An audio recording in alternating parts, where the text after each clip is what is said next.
Bonjour EB2, comment allez-vous aujourd'hui? On continue la leçon 3 de la période 2 qui a comme titre Comparer et ordonner des nombres.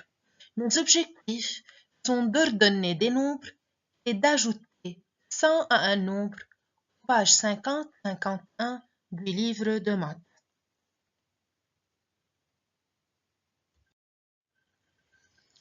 Comment ajouter 100 à un nombre à deux chiffres?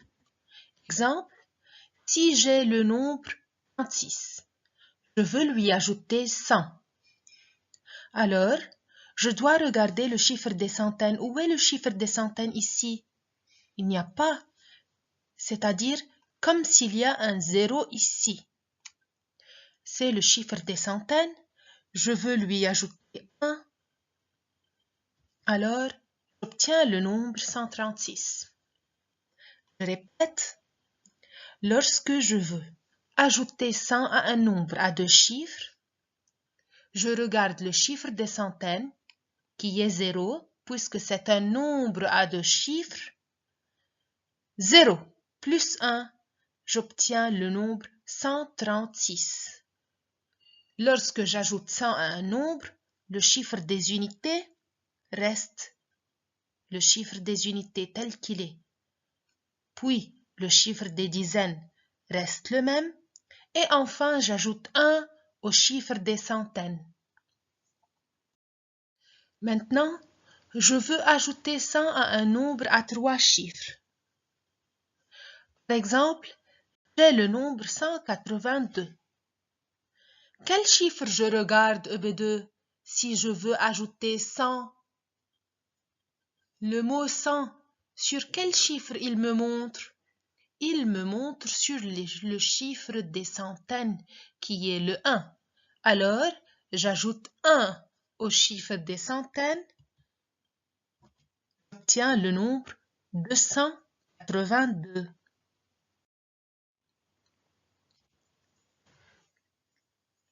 Maintenant, je veux ordonner les nombres du plus petit au plus grand. Ordonner les nombres, c'est-à-dire ranger les nombres du plus petit au plus grand. Voici ces nombres. D'abord, je commence à lire avec vous tous ces nombres. Lisez avec moi. 16, 122, 126, 250, 154. Je veux ordonner ces nombres des plus petits au plus grands.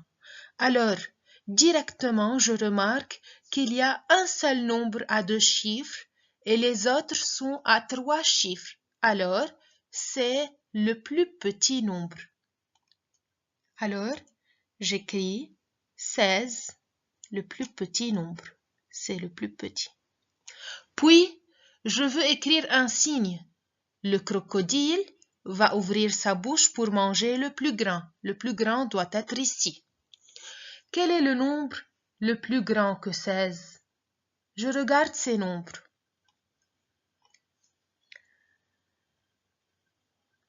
Tout d'abord, je commence à regarder les chiffres des centaines.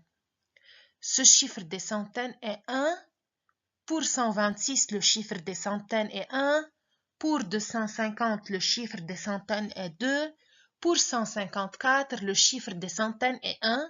Alors, bien sûr, je dois réfléchir à mettre le nombre ici, soit 122, soit 126, soit 154. Je passe maintenant à comparer ou bien à regarder le chiffre des dizaines. Ici, le chiffre des dizaines est 2. Encore là, c'est le chiffre des dizaines 2. Et ici, c'est le chiffre des dizaines 5. 5 est plus grand que 2, alors je laisse le nombre 154 jusqu'à la fin. Il me reste à choisir entre les nombres 122 et 126. Quel nombre est le plus grand? Puisqu'ils ont le même chiffre des centaines, même chiffre des dizaines, alors je regarde le chiffre des unités. Ici c'est 2 et ici c'est 6. Quel nombre est le plus petit? Oui, 122. Alors, je place après le 16 le nombre 122.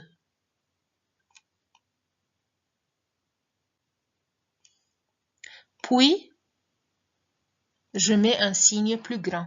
Le nombre le plus grand que 122 est 126, comme on a dit.